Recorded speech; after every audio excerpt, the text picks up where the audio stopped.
Hello and welcome to Football 301's Week 1 Sunday recap show. I am your host, Nate Tice. Very fun show. Got the juices flowing today. We're in the thick of things. We had 8 morning games, 4 afternoon games. Well, one morning game that became an afternoon game in the Charlotte-Jacksonville battle that we had. And we got the night game coming later. Ton of fun. We're going to jump into it. But joining me every single Sunday for these live shows to recap all the action for 3 highs and 3 lows is my guy, Mr. Forverts, Charles McDonald. How you doing today? Great to see you. Week 1, baby.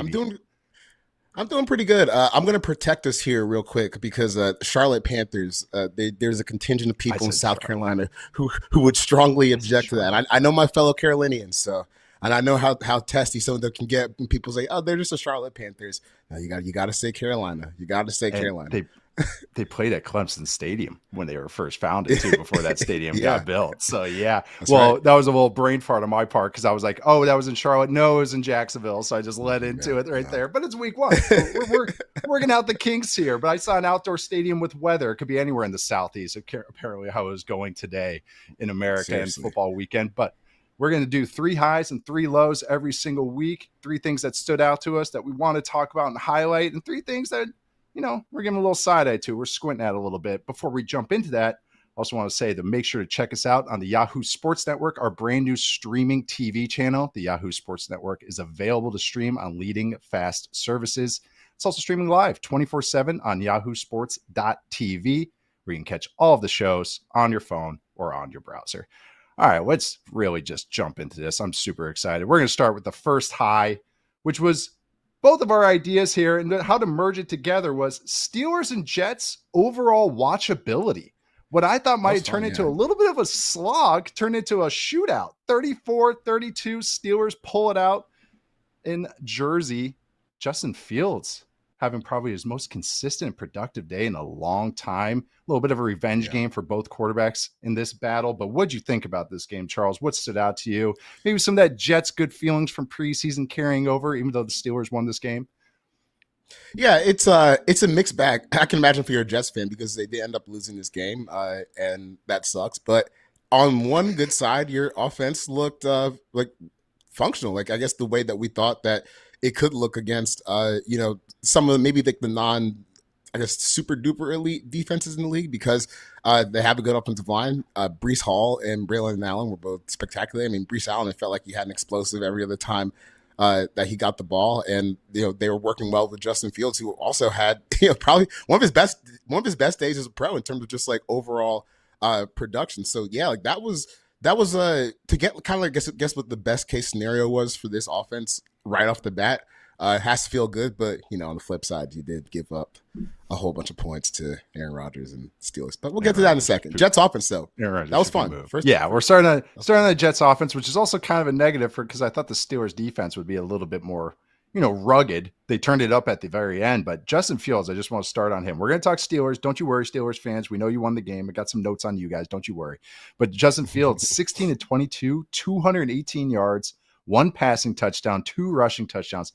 Most importantly, only took 1 sack, which is significant for Justin Fields, 48 rushing yards. But then we get into the little, the advanced metrics. 67% dropback success rate for Justin Fields today. That's excellent. I mean, anything over 50% is great. So 67%, not a ton of dropbacks, like I mentioned before. His previous high, or single game high, 54%. So dwarfed his best, easily his best game analytically. 0.54 EPA per dropback. His previous high was 0.41. But what I thought was significant was, he had the runs, but he had some nice passing moments too. And some more, like his improv moments were a little bit more athletic.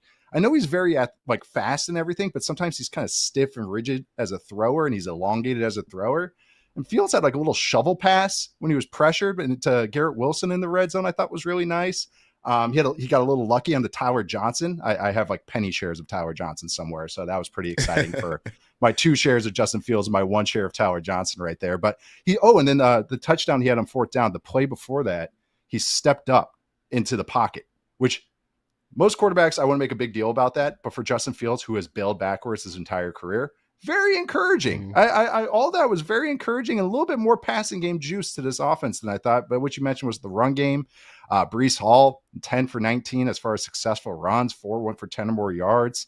A lot of good pre-snap action, kind of got the Steelers linebackers out of position. So really nice stuff from the Jets offense, who we thought the run game could be interesting, but there's more to it. There's more, actual viability to this offense. But the Steelers, though, what'd you think?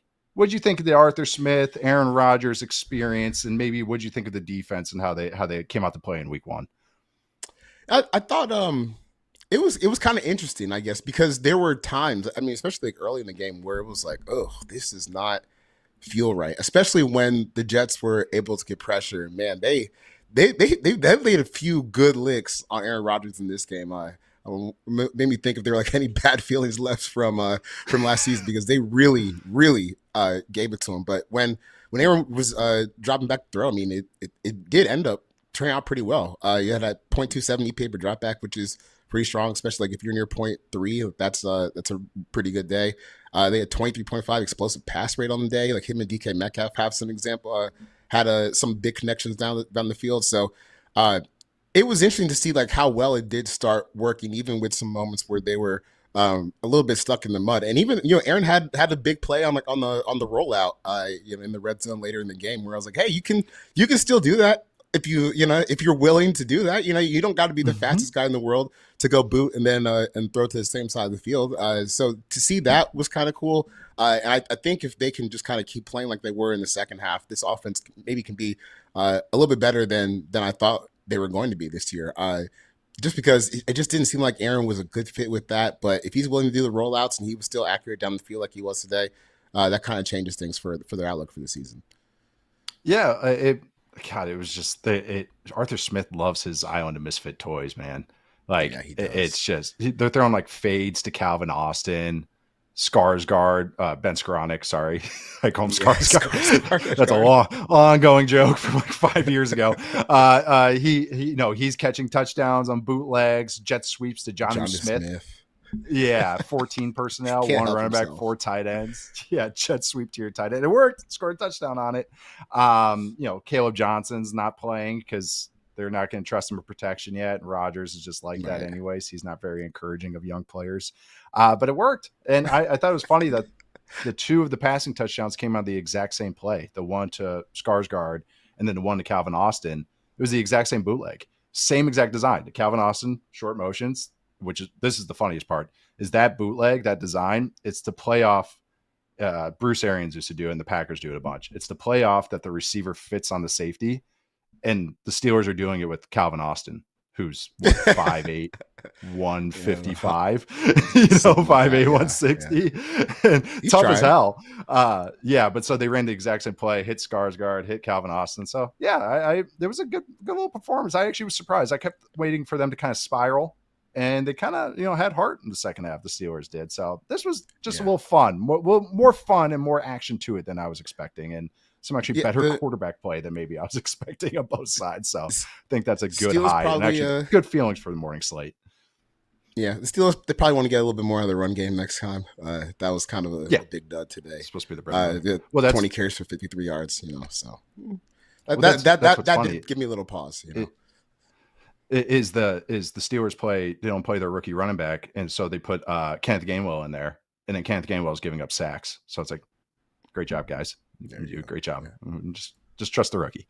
All right, getting on to high number 2. And by the way, high low, other than highs and lows, also a little play on the high low concept in football. See, we're trying to tie it in, get a little, get a little marketing there. But high number 2, the Packers looking dangerous. 27-13. They beat the Lions in Lambeau, came out guns blazing on offense, just firing balls down the field, marching left and right. Then it kind of hit a slog in the offense. The Lions defense is pretty good, but then the Packers defense cranked it up. I got a ton of stats. I don't even know where to start. I'll go with Jordan Love, 16-22, 188 yards, 2 touchdowns, 5 explosive passes.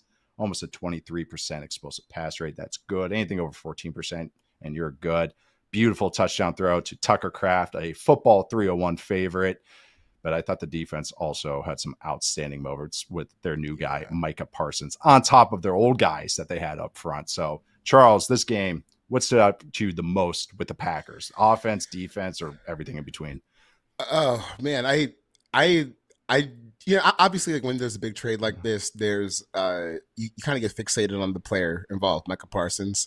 So I was just, whenever I had my eyes on the Packers game, I was really dialed in on when he was on the field and what he was doing. And I got to say, whatever epidural he got before the game, I need to start getting that one because he had some plays today where he was on fire. The one that kind of sticks out my mind is like I think his first pass rush, he got a big pressure on Jared Goff that ended the play, and then he had a run stop where he was like lined up on the edge on Panay Sewell, and he did such a good job of keeping his shoulder outside and staying strong. And then before like before a teammate comes and gets the TFL, he actually flipped Panay Sewell on his back with one hand. And I was like, whoa, okay, so Micah, he's feeling good, and I imagine we'll see those reps start to increase over the next few weeks because what we also saw today was Rashawn Gary looks like he's about to have a much better season than last year. You got to see Devontae Wyatt. He had a sack at the end of the game. Lucas Van Ness got in with some pressure. So that front looks like they could be, kind of a team that has a lot of juice up front. They have a lot of athletes that can get after it. And if Devontae Wyatt and Lucas Van Ness can take that next step, plus Rashawn Gary getting back to the player that we know he can be. I mean, this defense could be one of the best in the league, and they punched Detroit in the mouth with their first game with the new offensive line. So we'll have to track that for sure with what happens to Detroit. But I think that the Packers fans, you should be really excited about where your defense is right now. They're firing off the ball, and your eyes don't deceive you. I switched to my big headphones because my other ones were cutting Okay, out. I was So about to say, anybody watching right this now? on the YouTube channel, it's a little trick I played on everybody there. No, but I'm right there with you. I mean, shoot, it wasn't just Micah Parsons. He had 3 pressures, and just some instant wins and an awesome play against the run where he stood up Panay Sewell and kind of caused the pile up, and Jahmyr Gibbs took the TFL in the red zone. Yeah, Rashawn Gary, 5 pressures, Micah Parsons, 3, Devontae Wyatt, I just keep calling Devontae Wyatt your guy because he's a Georgia defensive tackle. Yeah. And then Lucas Van Ness with a couple. But then I brought this up on the pre-show, and some Lions fans got mad at me, but I was saying, well, Micah Parsons got after Panay Sewell and Taylor Decker in their past matchups, and it's just statistical fact on top of eye test. Taylor He's Decker, really 4 pressures allowed. Panay Sewell, 4 pressures allowed. Christian Mahogany, 3. Tate Ratledge, 3. Graham Glasgow, 2. So it was kind of like every single one of them was kind of getting peppered down there. All that pressure led to some great DB play. Evan Williams was jumping the interception because Goff was attacking underneath a bunch. Yeah, there was just some really nice moments on that defense. Then that was the thing was we were all, I mean, you and I were high in the defense. We were like, hey, this could be a top 10 defense, like pretty optimistic. And then, some maybe corner stuff, maybe what the pass rush looks like. But, oh yeah, drop Micah Parsons in. But then everyone else gets to slot down. Well, we got to double team Micah Parsons or send chip help. Well, then now whoever's opposite him is singled up. Now we can rotate these guys and keep them fresh. Like now we got different sizes too at D end. So I was optimistic about the defense, and now I'm just like, oh yeah, this is what I expect. And I thought the offense would be better than the defense. So that's just encouraging. And what's supposed to be a very competitive division. I mean, the Packers just looked like pretty much outclassed them, it felt like, throughout the game. And the Lions, this is from our guy Keegan Abdu from Next Gen Stats. Lions finished with their lowest explosive play rate since 2021. Only 4 explosive plays the entire game. And that's, Goff was attacking underneath because he was getting heated up. Whenever he feels pressured, that's what he kind of goes. He kind of leans towards. He doesn't really want to push the ball if he kind of moves off his launch spot. Man, but they need some explosives. They weren't getting on the ground as much as they usually do. They weren't getting those catch and runs on the screens. Like Amon-Ra St. Brown felt like he was kind of used in a different way.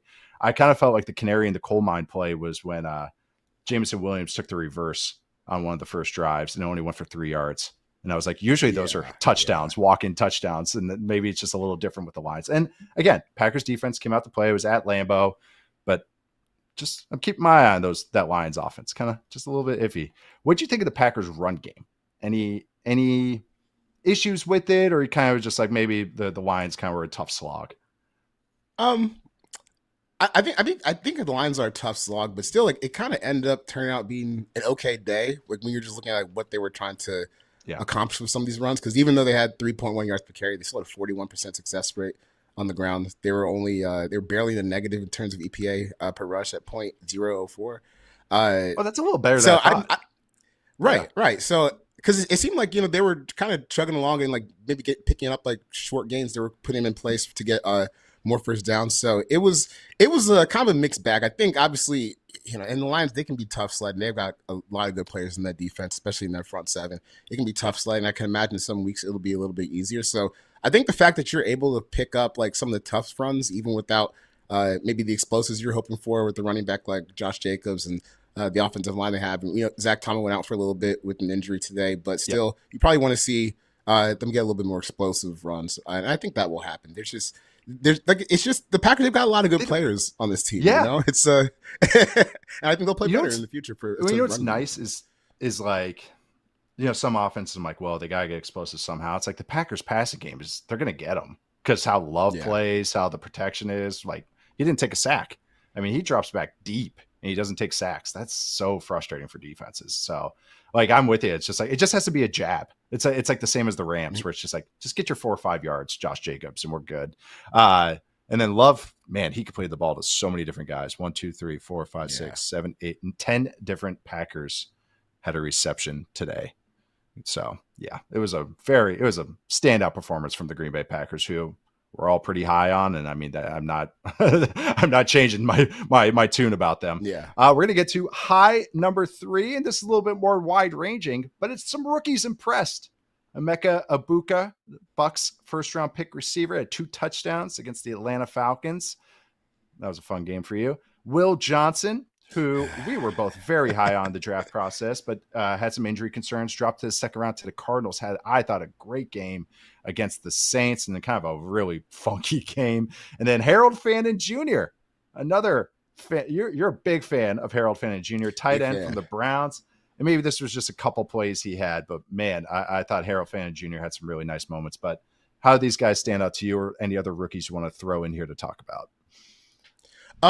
Fannin was the one that I was kind of keen in on a little bit because I couldn't help myself but flip over to that Browns Bengals game, every once in a while, especially because, I mean, the Bengals defense, like it seemed like they were getting shredded for chunks of that game, which is never where you want to be when you're playing an offense like the Browns, even though they were able to pull it out at the end. But it seemed like every time I looked up, like Harold Fannin was doing something nice. Like they're really trying to get him the football. And I think that probably a 2 tight end set offense is a good place for this offense to live, just given where their personnel is right now. So obviously, with the Browns offense, they're going to have a lot of ugly games, but it was cool to see at least, back in college, Bowling Green, they found so many different ways to get the ball in his hands. And it was a huge focal point of their offense from, just regular tight end duties, some slot receiver, to getting the ball in the backfield. And now the Browns, they kind of see the same value in him having the ball in his hands. And he has some nice plays, man, down the field too. Good. So I was pretty excited because usually you see some of these guys and it takes them a while to get going. But, game 1, they had a plan for him. It's cool how a guy wins in college. Exact same way. Is that he had moments where, I mean, he had one play where he catches one in the flat, throws off the DB, and then he trucks the linebacker. And I think it was Logan Wilson, and Logan Wilson had to get out of the game or come out of the game, but got the wind knocked out of him. But yeah, Fannin finished with 7 catches on 9 targets for 63 yards. I thought he just had some targets. Yeah, I'm with you. They were using him as like a true weapon. And it was encouraging in the preseason. They isolated him. If you're isolating a rookie tight end, you think very highly of him. And they didn't change it today. I thought all the receivers actually had some nice moments for the Browns. I thought Cedric Tillman had some nice moments. He had a touchdown. I thought Joe Flacco ripped some piss missiles out there. Man. I know it's the Bengals defense, but he had some real awesome throws that kind of got me real excited. So yeah, I don't know. I'm fine with just be watchable. Browns offense. That's all I care. Like that's like we're going to be talking about you guys if you do something interesting. So it was nice to see Fannin Jr. start out pretty well. Also, Will Johnson, he had an interception taken away.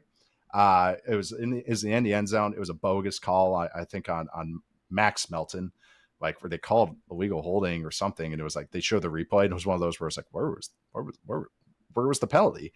But he has a nice interception. He has a huge hit on Chris Olave that had me thinking about Reggie Bush in his rookie year. Remember when he caught the one in the swing pass and he just got absolutely murdered and got depleted? That's what Will Johnson did to poor Chris Olave today. Only allowed 32 yards on 7 targets. I thought he looked like the real deal. I know corner play is one of those you have to really watch on film, but he really stood out to me. Cardinals defense had some good moments after the passer.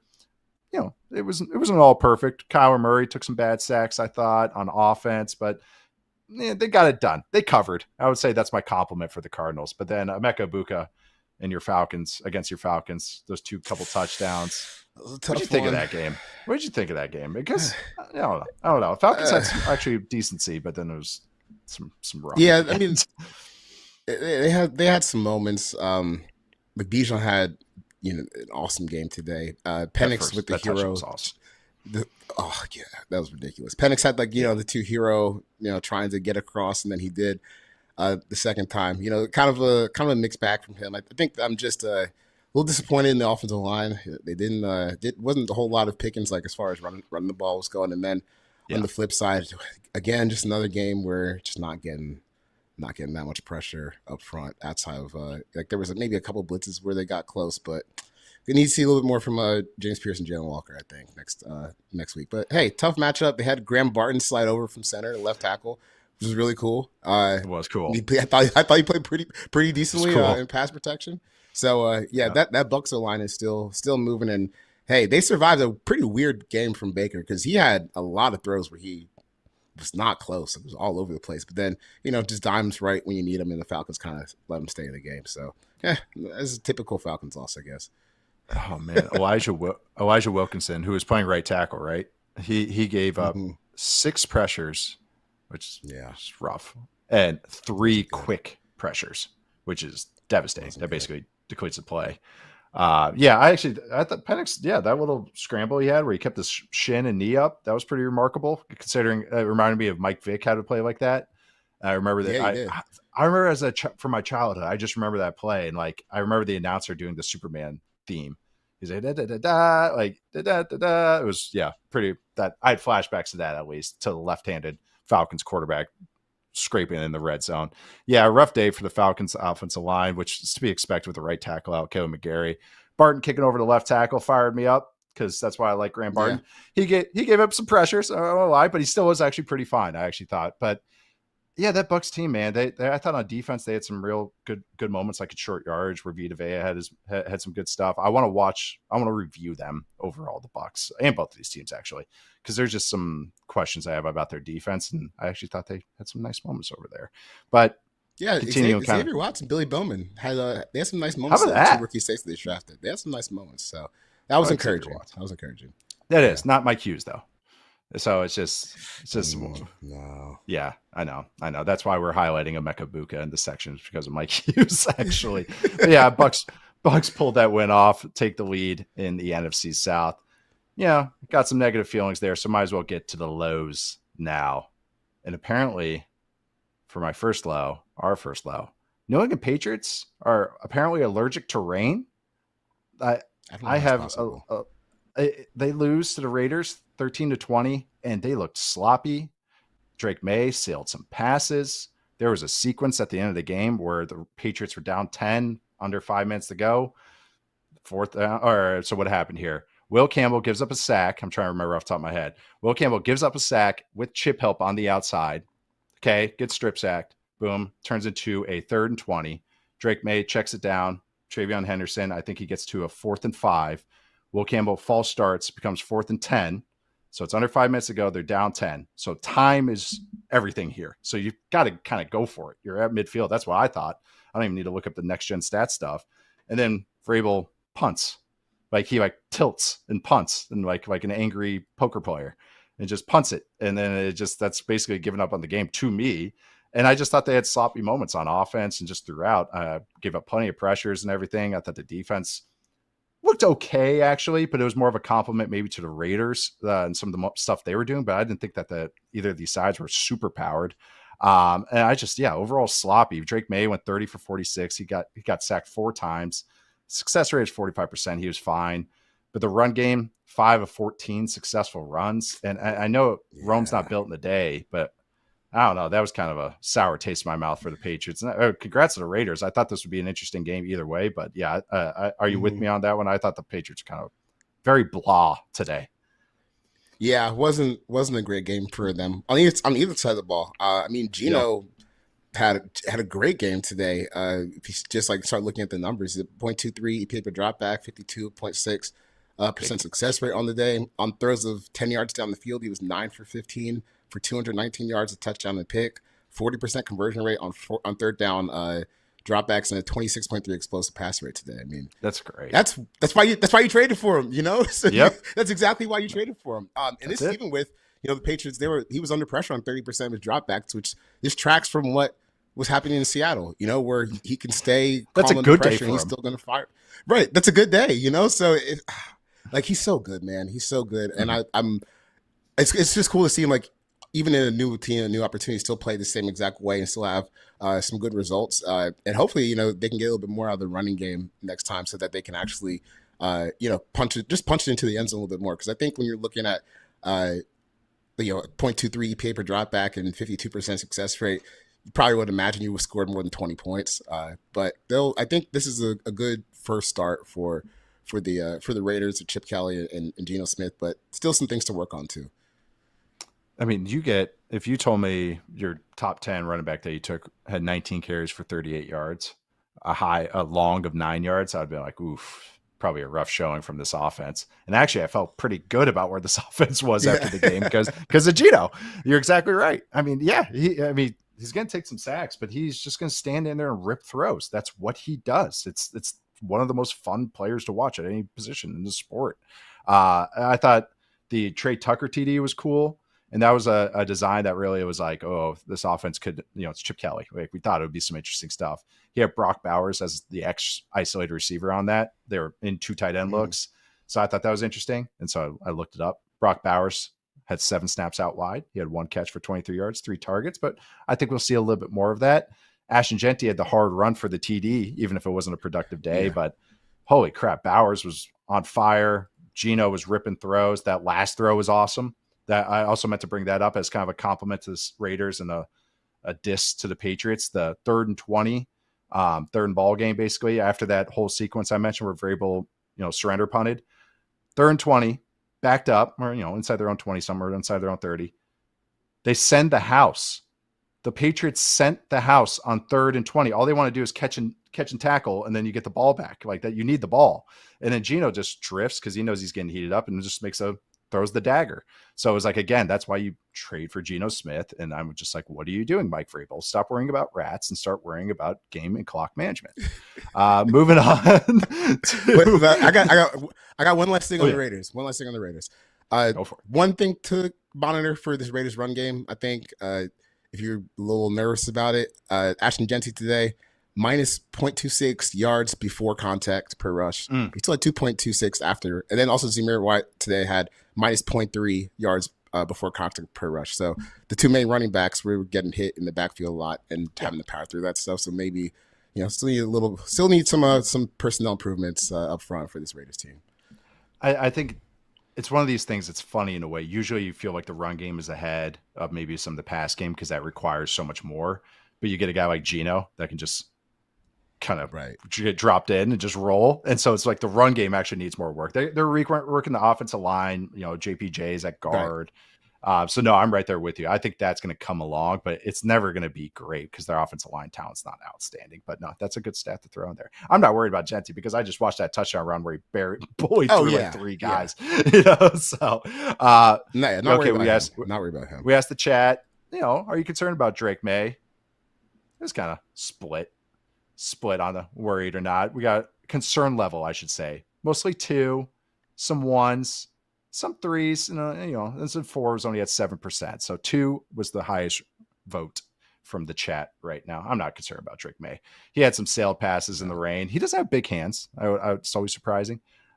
Sail passes in the rain, but man, I thought he had some great throws. He had a back shoulder on a seam to Hunter Henry. That was like, oh yeah. I thought he was just kind of maybe being a little cute, trying to throw early a bunch of times in the rain as opposed to maybe seeing it and throwing it. That's why it's tough to throw in the rain. All right. Low number 2, Charles. I'm going to let you take the lead on this one because this was your fastball and I couldn't wait to see you throw pitch this one. But it was the Jaguars and the Panthers game. What was your low from this game? Everything like Panthers related. It was all bad except for Ted McMillan, basically. And JC Horn had an absolutely insane interception on a Trevor Lawrence pass that was a little underthrown. Where he leapt up with one hand, and I was like, okay, I guess paying JC made sense. But just outside of those guys and maybe a couple others, just about everyone struggled today. This game had a lightning delay, and maybe thought the Panthers played a little better when they get out. No, it just kind of turned to a fart fest in the second half. And man, like Bryce Young for the improvements he made at the end of last season, this game kind of looked more like the start of his career. His rookie year, and then the first few games of last season before he was benched for Andy Dalton. He had -10, almost basically -11 EPA on all of his dropbacks today. Averaged 4.5 yards per dropback. I mean, it was really, really bad. The interception he threw on the rollout was brutal. Then another bad one to end the game. So yeah, that can't happen. I mean, a dropback success rate of 35%. You just traded for Ted McMillan. He looks like he's the goods. Just it's got to be better, because this isn't even like a stalwart defense. This defense just kind of like they got some guys, but it's probably just gonna be like okay for them throughout the season. So that's pretty discouraging, I think, to see how poorly they played as a whole on offense. And the defense wasn't even that much better. I mean, at the end of the game, they're giving up explosive to ETN. Trevor Lawrence is scrambling, so that was really, really bad start for the Panthers that we're looking to improve and maybe make a play for the NFC South this year. You're hoping that the season kind of like builds up for the Panthers. Like, it's such a younger team and everything. But with Bryce Young, it was like a rookie performance. It was like you said, it was like how the early performances were. It looked like the worst stats than Desmond Ridder, Bryce Young. Yeah. You mentioned they had 4.5 yards per rush, which is like, this run game we think it's going to be good.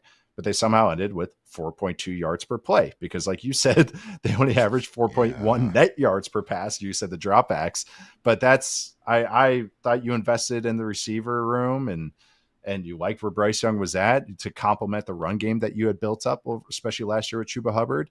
And it was just like, I mean, it felt empty. He had a 4th down throwaway in the red zone. That was baffling because you got to give your guys a chance on 4th down in the red zone.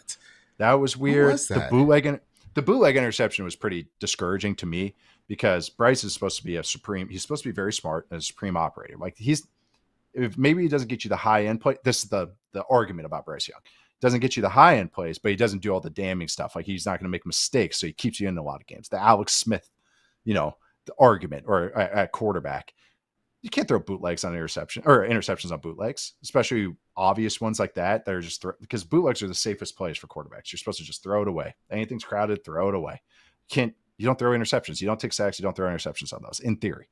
And then he also had the one to Andrew Wingard that got called back. I think it was like defensive holding or something, but that one was like a bad interception as well. He was falling down and threw it right to him. I was very discouraged. I've never been super high on Bryce Young, but I thought there was a viability here. There's a long season to go. But man, that was rough. That was really rough. I thought he was just not making smart decisions on top of everything. And he had some nice chemistry moments with McMillan, and that's going to be really nice this year. But all the non-McMillan stuff was, and I did not come away very enthused by that. And something that I actually had some bullishness about. So, if you do want bullishness, McMillan looks like the real deal. Like I feel very good about my offensive rookie of the year pick. He just might not get the stats because he can't get the ball thrown his way. Any thoughts on the Jags and Travis Hunter? Because I know you maybe had your eyes on it today. I was supposed to ride on it today, but the weather delay kind of ran out of time. Honestly, there wasn't that much to take away from it. Didn't play much on defense. I think buddy John Shipley said he only had 2 snaps on defense, or somewhere around there. 6 total. And then he had 6 catches for 33 yards today, which is it was just a lot of slant stuff, a lot of screen stuff. I think the one time he was the target when Trevor threw it down the field. It was intercepted by JC Horn, but other than that, mostly a lot of short stuff. So we'll see what happens next week. I'm not sure if that's going to be like the plan for him for the whole season. If he's just going to stay in the slot and kind of be some of their short game guy. It'd be kind of cool to see them expand upon that, and I'm sure they will. But kind of a quiet first game for Travis Hunter. But hey, caught 6 of 8 targets, That's it. just for That's it. 33 yards. Just Yeah. for 33 yards. Yeah. It was a nice little ramp up, I guess. Yeah. I thought the funniest part about all of that was we got the Sunday announcements. This guy's a healthy scratch. This guy's actually starting. It's like a holiday, before week 1, and then it was like Travis Hunter is going to play in the slot. It's like just like he did all preseason, and like he has been like listed as the entire preseason. Like, yeah, thanks for the announcements about where Travis Hunter is going to play. I thought it was just kind of a single. He got on base today. It was nice to see. It's one of those I want to rewatch on film. There wasn't that maybe highlight play, but he's so gifted with the ball in his hands. He had one screen or something went over the middle. And then he kind of just like had some spin moves. Like you could just see his balance and everything. And it was pretty cool to see all that. But they also mentioned, I think it was Adam Schefter reported, that they're going to kind of change week by week what his usage is, which I think is interesting. Again, that's great ideas before week 1. We'll see what happens week 2, week 5, week 15. But it's one of the nice sub stories is Travis Hunter as the Jaguars win that game 26-10. Still figuring out that running back room, by the way. All right, low number 3. This is a double whammy. This is our expectations for you were low, but holy shit. The Dolphins and the Texans offensive line. What was that? What was that week 1? I'm gonna let you start with the Dolphins because I know you had a nice interesting statistics when you went and looked up that game and researched that game. Oh man, yeah, I don't even know where to start. I do. The Dolphins offense in the first half. I mean, basically the game was over at halftime. It was truly abysmal. They had run 15 plays for 43 yards by the time halftime hit, averaging minus 0.63 EPA per play and minus 0.84 EPA per drop back. So usually when the Dolphins are having struggles like this, they try to call some play action and try to get themselves out of it and generate some big plays. But nope, in this game, 2 on play action, 5 dropbacks for 16 yards, and a strip sack. And in general, had a 42.9% pressure to sack rate and was sacked on 11% of his dropbacks.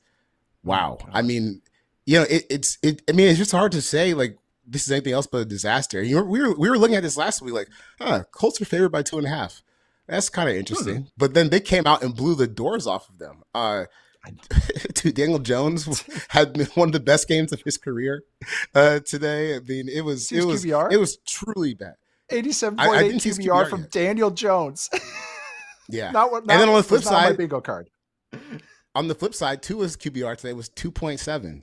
2.7 out of 100. So basically, what that means is if your quarterback played like Tua did today on an average football team, you would win 2.7% of the time. It was really bad. And like even the interception they threw to Laiatu, the edge defender they drafted last year in the first round, I was like, dude, like you had time to see that he was dropping back there before you fired that off. He has these games sometimes where, like I call them like he's the games where he's struggling with like object permanence, where it feels like he's playing 7-on-7.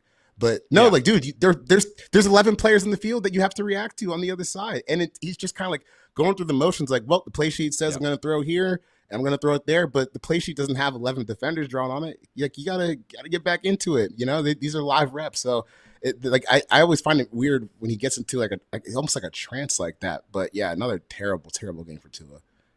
Yeah, sub 40% dropback success rate. It just felt like how it felt last year, where it's just like it just doesn't have any venom to it. It's just like they're kind of going. It feels like the whole team's going through the motions, and they're just such a weirdly shaped team or weirdly built team.